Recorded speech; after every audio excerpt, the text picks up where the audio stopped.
नमस्कार, स्वागत है आप सभी का। आज हम देखेंगे महात्मा बुद्ध जी के जीवन से जुड़े हुए 30 महत्वपूर्ण प्रश्न। तो आइए शुरू करते हैं। पहला प्रश्न है, गौतम बुद्ध कहाँ पैदा हुए थे? तो इसका आंसर हो जाएगा ऑप्शन नंबर बी, लुम्बिनी में। कहाँ पैदा हुए थे? लुम्बिनी में। ये लुम्बिनी कहाँ पड़ता है? तो ये नेपाल के तराई क्षेत्र में पड़ता है। अगला प्रश्न, दूसरा प्रश्न है, गौतम बुद्ध ने महापरिनिर्वाण कहाँ प्राप्त किया? इसका आंसर हो जाएगा ऑप्शन नंबर बी, कुशीनगर में। गौतम बुद्ध ने महापरिनिर्वाण कुशीनगर में प्राप्त किया। तीसरा प्रश्न है, गौतम बुद्ध के पिता शुद्धोधन कहाँ के राजा थे? इसका आंसर हो जाएगा ऑप्शन नंबर बी, कपिलवस्तु के शाक्यगढ़ के ये राजा थे। अगला प्रश्न, चौथा प्रश्न है, शाक्य गणतंत्र में सभा स्थल में भेंट करने वाले स्थान को कहते थे? इसका आंसर हो जाएगा ऑप्शन नंबर बी, सांथागार। सांथागार कहा जाता था। अगला प्रश्न, पांचवा प्रश्न है, गौतम बुद्ध द्वारा अपने धर्म में दीक्षित किया जाने वाला अंतिम व्यक्ति निम्नलिखित में से कौन था? देखिए, अंतिम व्यक्ति थे सुबुद्ध। सुबुद्ध ऑप्शन नंबर डी इसका राइट आंसर होगा। अगला प्रश्न, छठा प्रश्न है, निम्नलिखित में से बुद्ध के जीवन से संबंधित कौन सी घटना वैशाख पूर्णिमा को घटित नहीं हुई है? इसका आंसर हो जाएगा आपका ऑप्शन नंबर बी, गृह त्याग। ऑप्शन नंबर बी, गृह त्याग इसका राइट आंसर होगा, क्योंकि जन्म, संबोधि और महापरिनिर्वाण जो हुआ था वो वैशाख पूर्णिमा के दिन ही हुआ था।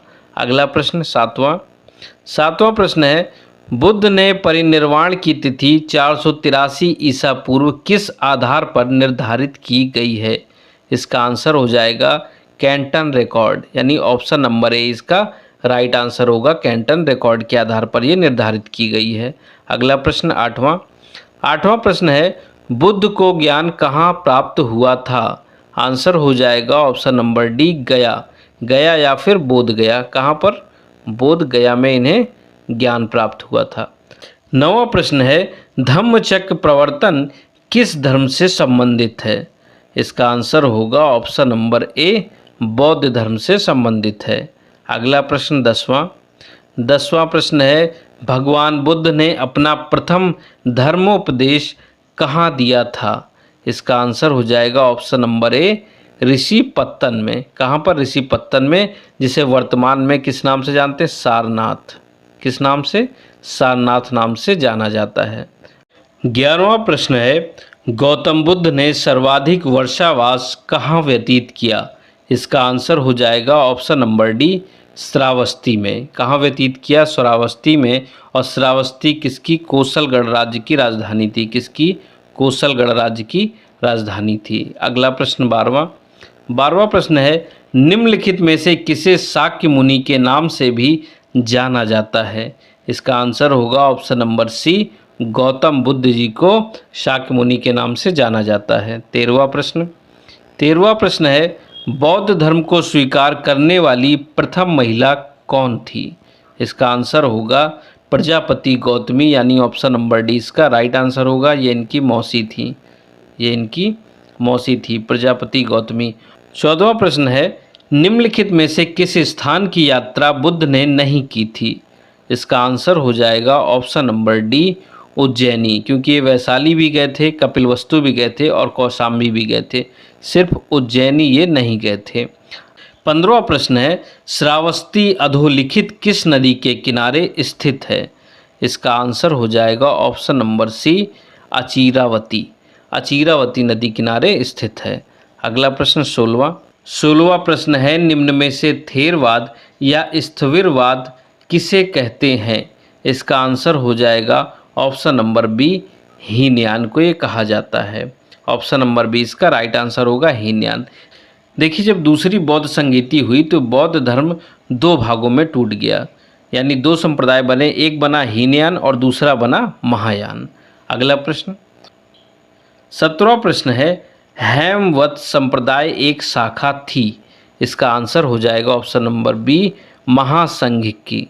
महासंघिक की शाखा थी। अगला प्रश्न, 18वां प्रश्न है, प्रथम बौद्ध संगीति का अध्यक्ष कौन था? इसका आंसर हो जाएगा option number B, Mahakashyap. Mahakashyap प्रथम बौद्ध संगीति के अध्यक्ष थे। अगला प्रश्न 19वां प्रश्न है, प्राचीन नगर राजगृह का वास्तुकार कौन था? आंसर हो जाएगा इस प्रश्न का option number B, Mahagovind. Mahagovind ही राजगृह का वास्तुकार था।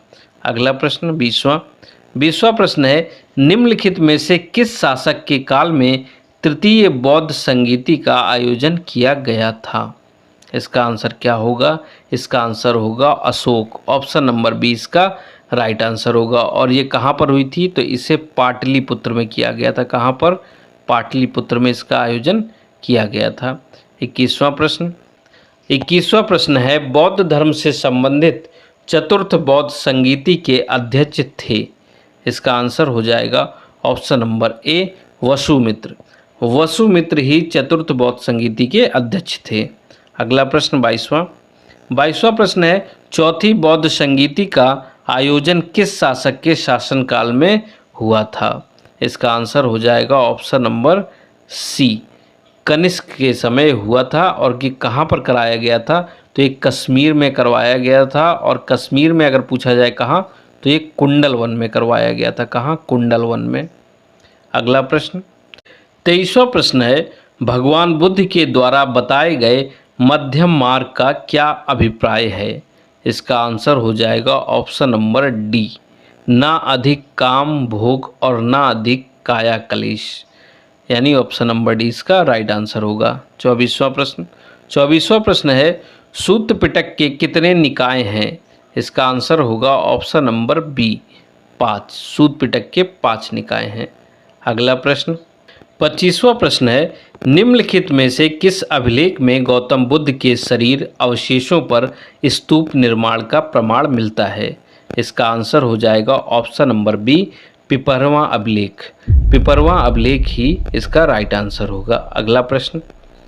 अगला प्रश्न है 26वां, पिपरवां जिसका समीकरण कपिलवस्तु में किया जा रहा है, उत्तर प्रदेश के किस जनपद में स्थित है? इसका आंसर होगा ऑप्शन नंबर सी, सिद्धार्थनगर। कहाँ पर है ये? सिद्धार्थनगर में, यूपी के सिद्धार्थनगर में। अगला प्रश्न 27वां प्रश्न है, वह कौन सा ग्रंथ है जिसमें बुद्ध की कुशीनगर की अंतिम यात्रा का वर्णन है? इसका आंसर होगा ऑप्शन नंबर ए, महापरिनिर्वाण सूत्र में ही महात्मा बुद्ध की अंतिम यात्रा का वर्णन है। अगला प्रश्न 28वां प्रश्न है, जातक कथाओं का वर्णन निम्नलिखित में से किस में मिलता है? इसका आंसर होगा ऑप्शन नंबर ए, सूत्र पिटक। सूत्र पिटक में ही जातक कथाओं का वर्णन किया गया है। 29वां प्रश्न है, बुद्ध का महापरिनिर्वाण मगध के किस शासक के काल की घटना थी? इसका आंसर होगा अजातशत्रु, यानी कि ऑप्शन नंबर 20 का राइट आंसर होगा। अगला प्रश्न और इस वीडियो का अंतिम प्रश्न है ये 30वां, निम्नलिखित में से किसे बौद्ध परंपरा में भावी बुद्ध कहा गया है? आंसर हो जाएगा मैत्रेय, यानी कि ऑप्शन नंबर ए इसका राइट आंसर होगा। आशा करता हूँ वीडियो आप सभी को पसंद आया होगा। ऐसे ही वीडियो देखने के लिए चैनल को लाइक करें, शेयर करें और सब्सक्राइब करना ना भूलें। मिलते हैं नए वीडियो में, तब तक के लिए जय हिंद, नमस्कार।